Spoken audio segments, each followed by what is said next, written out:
Thomas Edison, in order to get a light bulb into your hand, had to design from scratch a complete electric generation and distribution grid, because it didn't exist.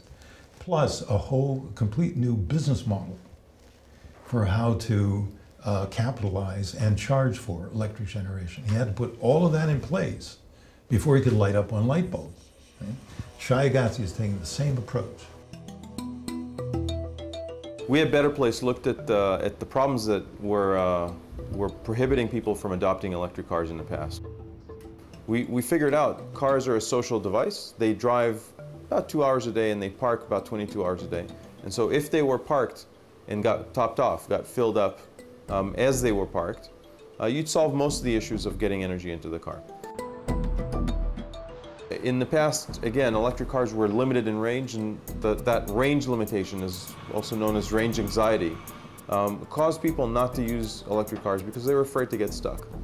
We added a concept of a switching station, the ability for actually driving into a station, much like a gas station, taking out your battery and putting a full battery in its place, allows you to get a car that is effectively infinite in range, much like a gasoline car today.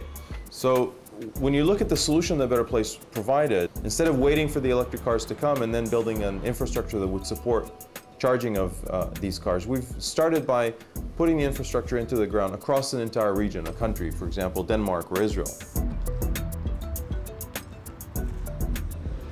Well, years back, 10, 15 years back, we started in Denmark and in Dong Energy, we started to raise wind turbines, onshore, offshore. And the Danes are today the world leaders on the wind side. We have 20% of the electricity production in Denmark comes from wind. But we need a storage so that we can store the wind energy.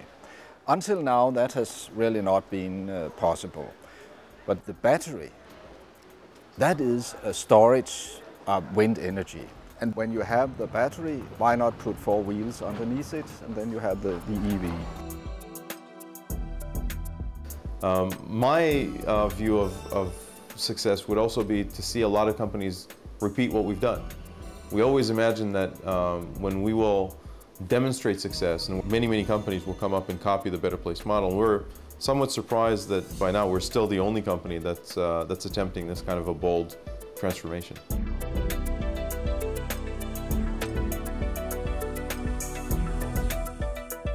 When we got iPods and iTunes, suddenly everybody adopted MP3 players, and the iPod revolution created a whole new set of category of products. Same thing happens here. Until electric cars become convenient, until there's an iPod-iTunes combination where a consumer can just drive a car, plug it, and feel comfortable that everything is being taken care of, we don't know what will happen, but the need is there.